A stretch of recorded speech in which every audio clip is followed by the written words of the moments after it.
All right, Fright fans, this is Dr. Gangrene. I'm here at the Full Moon Tattoo Festival. As you can hear, we're competing with the judging of the tattoo contest, but I have a special guest here. This is Ari Lehman. You guys will recognize him as? That's right, I'm Ari Lehman, the first Jason Vorhees from Friday the 13th, here with Dr. Gangrene at the Full Moon Tattoo and Horror Convention in Nashville, Tennessee. That's right. He had to remember where he was there for a second, sort of like that. Hello, Cleveland. Yeah, I'm sure you've been busy, man. You've been on the go. You do a lot of these shows, don't you? Oh, yeah. I got a band, too, called First Jason. It's a metal band.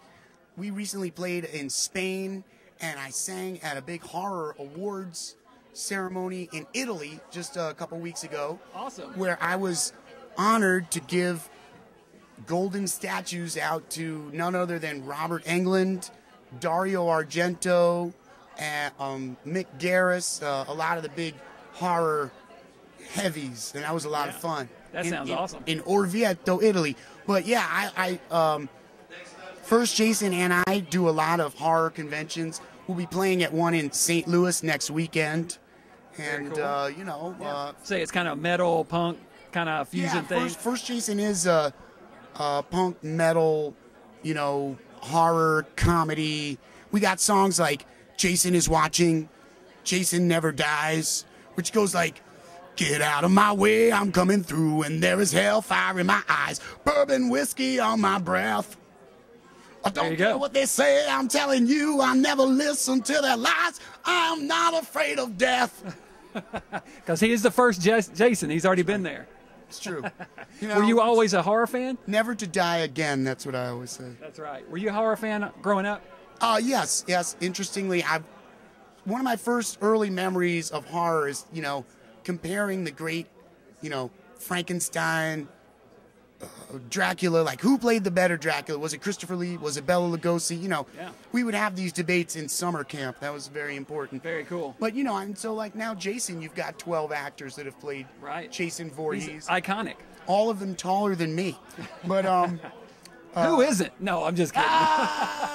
There you go. So no, well, if I was tall, well, I could have been Little Jason. That's true. Well, let me ask you this. Okay, so you played Little Jason. Were you a horror fan already at that point? Oh yeah. I mean, at that time, I was into science fiction, horror, comic books, all that stuff, martial arts movies, all that stuff. So it was a casting call, and you tried out for the part? Oh well, the way it happened was, I snuck into an audition for a movie that Sean Cunningham was making.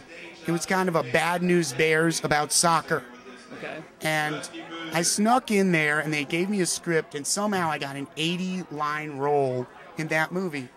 And however, though, that movie kind of flopped because no one was into soccer in 1979. Yeah, right. So there was no soccer moms then. But so Sean said, I got to do something to make up for that. So he had seen Halloween. So he came up with this idea, Friday the 13th. Yeah. And Victor Miller, the writer, eventually said to him, we need a kid. We need a kid to be in this movie.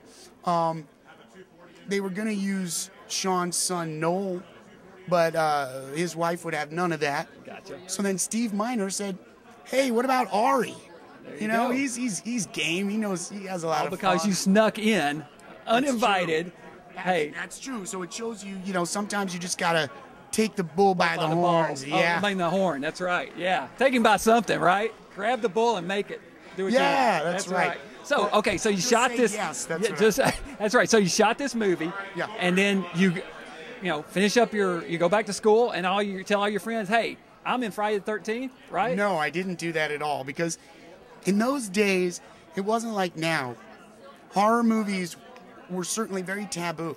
It was like the 70s, early 80s. It was very much like, the me generation and being very positive and there were all this, like, it was considered a little on the lunatic fringe. It wasn't exactly the best way to, like, meet girls, to tell them that I was the slimy Jason kid.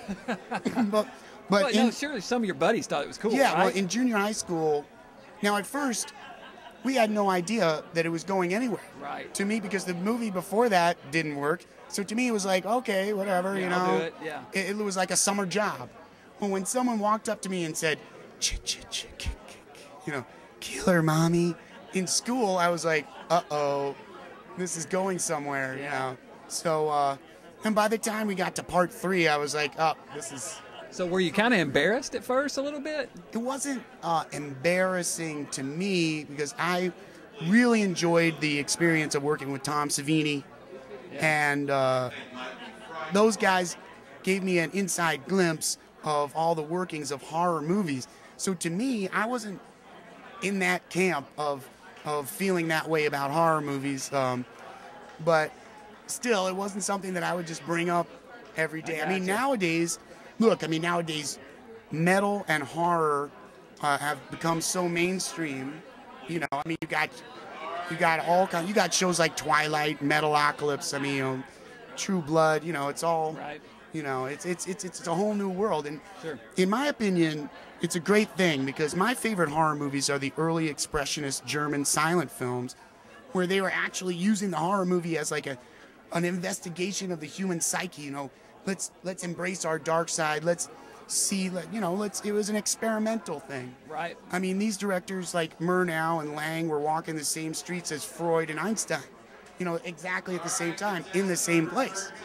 So, you know, I'm very much a believer in that the dark side of mythology and cinema is very therapeutic. As the master of horror, Mick Garris, told me, he said, you know, it's a healthy thing to embrace horror and our dark side, because if we keep pushing it away, That's you right. know, that's It's the people that repress it that you got to be scared of, not those that embrace it. Right? Yeah. Well, we've got to go there in order so we know ourselves. I mean, you can't allow such an important part of yourself to go unacknowledged. I mean, that's obviously, you know, that's obviously an inefficient way of using this system that we have here, and there's so much to it.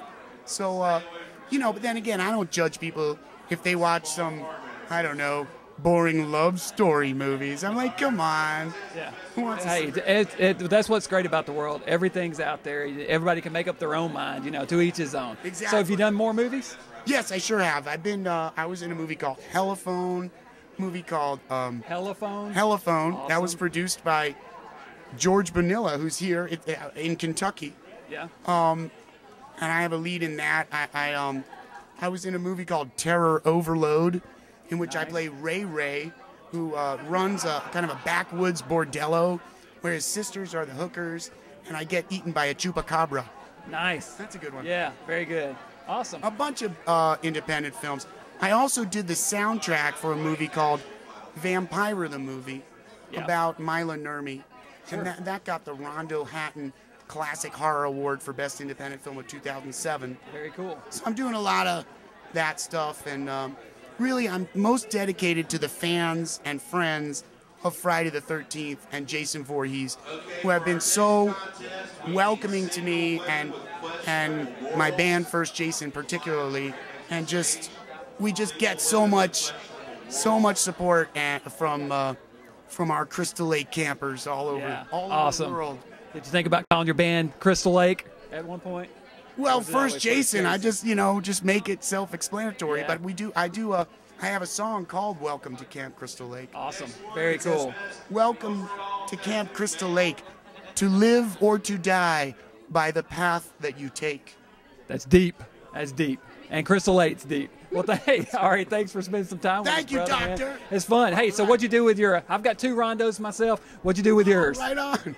Oh, well, it went to Kevin Sean Michaels, the director, but I did leave it on my mantelpiece for a good 3 months before I There got you to go. accept the award. There you go. But I did send it to him eventually. Awesome. Well, we're gonna have to. Hey, we need to get you next time. We get a First Jason CD out. We need to get you on the ballot for best horror CD. How about That's that? right. Thank you very much. There you go. You guys got some new stuff coming out? We sure do. We got a new record coming out with all new original material. But until then, come and check out our critically acclaimed CD, Jason is Watching. Where can they find you on the web? FirstJason.com. There you go. Check it out, Fright fans. Jason never dies.